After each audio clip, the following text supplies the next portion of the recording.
کچھ فنکار وقت کے ساتھ پرانے نہیں ہوتے بلکہ وقت گزرنے کے ساتھ اور زیادہ قیمتی ہو جاتے ہیں۔ جب بھی پاکستان ٹیلی ویژن کے سنہرے دور کا ذکر ہوتا ہے، چند چہرے فوراً ذہن میں ابھر آتے ہیں۔ ایسے ہی چہروں میں ایک نام ہے بدر خلیل۔ آپ دیکھ رہے ہیں جھروکا ٹی وی، جہاں ہم کرتے ہیں پرانی یادوں کا سفر۔ ان سے کوئی بعید نہیں ہے کہ یہاں کی شامیانے نہ کھڑوا دیں، دلہن دلہا پہ کتے نہ چھڑوا دیں۔ نہیں بھائی، وہ خفا نہیں ہوں گے، وہ کچھ بدل گئے۔ اچھا ہاں سنو، ہم ایسا کرتے ہیں، ہم ان کو دعوت پہ بلاتے ہیں۔ شادی سے پہلے؟ ہاں شادی سے پہلے آئیں گے۔ ایک ایسی اداکارہ جنہوں نے نصف صدی سے زائد عرصے تک لاکھوں ناظرین کے دلوں پر راج کیا، کبھی بی جمالو بن کر، کبھی آنی کی صورت میں، اور کبھی منا بی بن کر۔ ان کے کردار صرف سکرین تک محدود نہیں رہے بلکہ ناظرین کی یادوں کا حصہ بن گئے۔ سر یہ خاتون بہت خطرناک لگ رہی ہے اور میری بات بھی نہیں مان رہی۔ میں آپ کو بہت شریف آدمی سمجھتی ہوں۔ آپ یہ سمجھتی ہیں؟ آپ شریف ہیں؟ ایسے ہوتے ہیں شریف آدمی؟ پہلے تو خود منہ اٹھائے، لیفٹ رائٹ کرتے ہوئے گھر آئے، گھنٹی دبائی اور جو سامنے نظر آئے اسے شادی کی درخواست دے ماری۔ پہلے تو میں سمجھی تھی کہ آپ پاگل ہیں، اس لیے میں چپ رہی، لیکن میں اتنی سیدھی نہیں ہوں کہ آپ کی فضول بیتو کی باتیں سن کر چپ رہی۔ بدر خلیل کا شمار پاکستان ٹیلی ویژن کی ان شخصیات میں ہوتا ہے جنہوں نے پاکستانی ڈرامے کی تاریخ کو اپنے فن سے روشن کیا۔ وہ بر صغیر کے شہر دلی میں پیدا ہوئیں۔ قیام پاکستان کے بعد ان کا خاندان پاکستان منتقل ہو گیا۔ یہ ایک نیا ملک تھا، نئی امیدیں تھیں اور نئے خواب تھے۔ بدر خلیل نے پاکستان میں اپنی تعلیم مکمل کی۔ بچپن ہی سے ادب، فنون لطیفہ اور ڈرامے سے خاص لگاؤ رکھتی تھیں۔ شاید اس وقت انہیں بھی اندازہ نہ تھا کہ ایک دن وہ خود پاکستان ٹیلی ویژن کی تاریخ کا ایک اہم باب بن جائیں گی۔ کیا ہو گیا تمہیں؟ ٹھیک باتیں کر رہا ہوں میں۔ ہوش میں ہو تم؟ ہوش میں آ گیا ہوں میں۔ شہریار، تم غصہ کیوں کرتے ہو؟ سہولت سے بات کرو نا، دیکھو میں بھی تو پریشان ہوں، پلیز مذاق۔ 1960 کی دہائی میں جب پاکستان ٹیلی ویژن اپنے ابتدائی سفر پر تھا، بہت سے نوجوان فنکار اس نئے میڈیم کی طرف متوجہ ہو رہے تھے۔ بدر خلیل بھی ان میں شامل تھیں۔ وہ ایک ایسے دور میں ٹیلی ویژن سے وابستہ ہوئیں جب کامیابی کے لیے صرف شہرت کافی نہیں تھی، اصل اہمیت صلاحیت، محنت اور کردار کی گہرائی کو دی جاتی تھی، اور بدر خلیل کے پاس یہ سب کچھ موجود تھا۔ انگلش اردو دونوں، سو جو سب کتابیں جمع کی تھی ہاں میں وہ ساری اب آپ نے بہت پڑھی۔ پڑھی، وہاں سے لکھی میں نے، وہاں کی لائبریرین کہتی تھی واقعی میری کہ تم سب پڑھ لو گی، ساری لائبریری پڑھ لو گی۔ میں نے کہا ہاں میں نے سب کچھ پڑھا ہے، اور ایسے سی مذہب کی بھی اور فکشن بھی اور ریئل سٹوریز بھی، لوگوں کی لائف جو پڑھی تو اس سے بہت دماغ کھلا میرا، اور اس سے بہت آپ کو فرق پڑتا ہے۔ آپ اس عمر میں یادداشت۔ یہ وہ زمانہ تھا جب گھروں میں تفریح کے ذرائع بہت محدود ہوتے تھے۔ شام ڈھلتے ہی گھر کے افراد ٹیلی ویژن کے گرد جمع ہو جاتے، بزرگ اپنی مخصوص جگہ سنبھالتے، بچے خاموشی سے بیٹھ جاتے، اور ڈرامہ شروع ہوتے ہی پورا گھر جیسے ایک ہی کہانی کا حصہ بن جاتا۔ موبی تم چپ کرو، تمہارا کوئی تعلق نہیں اس قصے سے۔ ماما میرا تعلق ہے اس قصے سے۔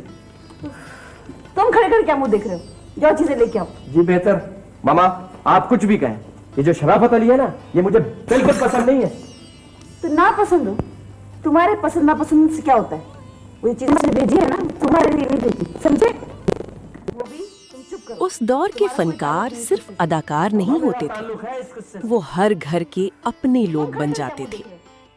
بدر خلیل بھی انہی چہروں میں شامل تھیں جنہیں ناظرین اپنے خاندان کا حصہ سمجھتے تھے۔ 1969 میں نشر ہونے والا ڈرامہ بی جمالو ان کے کریئر کا پہلا بڑا سنگ میل ثابت ہوا۔ یہ ڈرامہ صرف مقبول ہی نہیں ہوا بلکہ ایک ثقافتی حوالہ بن گیا۔ بدر خلیل نے بی جمالو کا کردار اس مہارت سے ادا کیا کہ یہی کردار ان کی شناخت بن گیا۔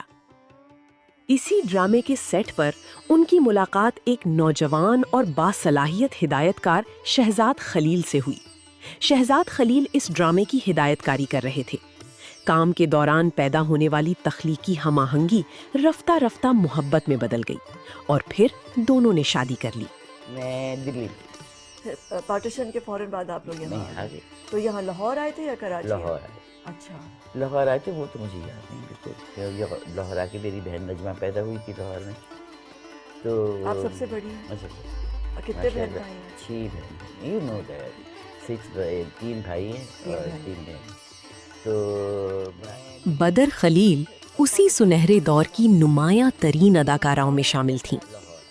تیسرا کنارہ، انکہی اور پھر تنہائیاں جیسے شاہکار ڈرامے ان کے فنی سفر کا حصہ بنے۔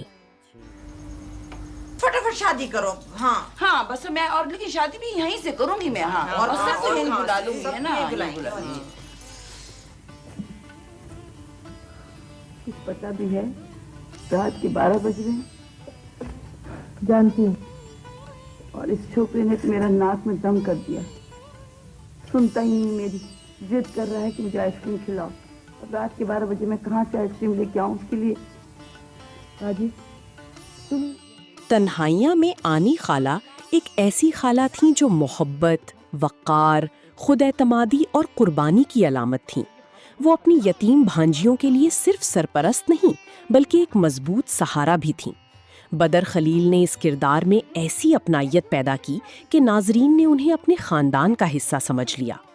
آج بھی جب تنہائیاں کا ذکر ہوتا ہے تو آنی خالہ کا نام لازمی لیا جاتا ہے۔ جانے کے لیے میری لاش کو پھلانگنا پڑے گا۔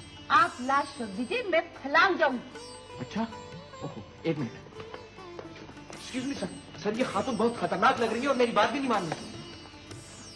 میں آپ کو بہت شریف آدمی سمجھتی ہوں۔ آپ کیا سمجھتی ہیں؟ آپ شریف ہیں، ایسے ہوتے ہیں شریف آدمی؟ پہلے تو خود منہ اٹھائے، لیفٹ رائٹ کرتے ہوئے گھر آئے، گھنٹی دبائی اور جو سامنے نظر آیا اسے شادی کی درخواست دے ماری۔ پہلے تو میں سمجھی تھی کہ آپ پاگل ہیں۔ اگر تنہائیوں نے ان کی مقبولیت کو نئی بلندیوں تک پہنچایا تو دھوپ کنارے نے ان کی اداکاری کی وسعت کو ثابت کر دیا۔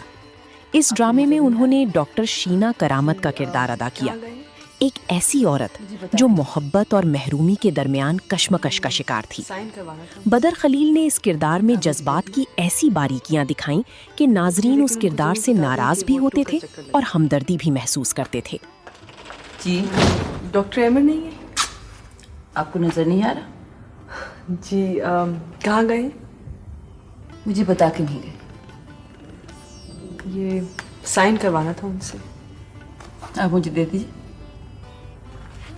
جی لیکن ان کو ضرور بتا دیں کہ وہ آٹو کا چکر لگا لیں۔ ماروی میں اکلیما، تم سے کہنا تھا میں یاسمین، چاندنی راتیں اور دیگر متعدد ڈراموں میں ان کی موجودگی ہر کہانی کو ایک خاص وقار بخشتی رہی۔ وہ ان اداکاراؤں میں شامل تھیں جنہوں نے پاکستانی خواتین کے مضبوط اور خود مختار کرداروں کو نئی شناخت دی۔ تم برباد کرنے چلے آتے ہو، ہماری زندگیوں میں زہر گھول دیا ہے تم نے۔ میں تو سوچ بھی نہیں سکتی تھی کہ تم اتنے گرے ہوئے نکلو گے، اتنی گھٹیا ذہنیت ہوگی تمہاری۔ تم نے تو ہمیں اس قابل بھی نہیں چھوڑا کہ ہم لوگوں کا سامنا کر سکے۔ بدنامی اور ذلت کی دلدل میں دھکیل دیا تم نے ہمیں اور ہمارے بچوں کو۔ نفرت ہے مجھے تم سے۔ لیکن زندگی ہمیشہ آسان راستے نہیں دیتی۔ 1989 میں ان کی زندگی میں ایک ایسا سانحہ پیش آیا جس نے سب کچھ بدل دیا۔ ان کے شوہر شہزاد خلیل اچانک دل کا دورہ پڑنے کے باعث انتقال کر گئے۔ یہ ان کی زندگی کا سب سے کٹھن مرحلہ تھا۔ نجی ٹی وی چینلز کے دور میں بھی انہوں نے اپنی اہمیت برقرار رکھی۔ دو راہا میں ان کی اداکاری کو بے حد سراہا گیا۔ پھر ARY ڈیجیٹل کے مقبول مزاحیہ ڈرامے قدوسی صاحب کی بیوہ میں منا بی کے کردار نے نئی نسل کو بھی ان کا مداح بنا دیا۔ منا بی کی سادگی، معصومیت اور مزاحیہ انداز نے ناظرین کو خوب محظوظ کیا۔ یہ کردار ثابت کرتا ہے کہ بدر خلیل ہر دور میں خود کو نئے انداز سے منوا سکتی تھی۔ کو دیالو ثابت کرے ہیں۔ ویسے خالہ تمہیں روزہ ضرور رکھنا چاہیے، یہ تمہارا بے شمار بھاری جسم جو ہے نا، خاص طور پہ نچلا حصہ جو اتنا بھاری ہو گیا ہے تو کہ تمہیں اٹھنے بیٹھنے میں بھی تکلیف ہوتی ہے، روزہ رکھنے سے قدرے بہتر ہو جائے گا۔ بدر خلیل کی فنی خدمات کو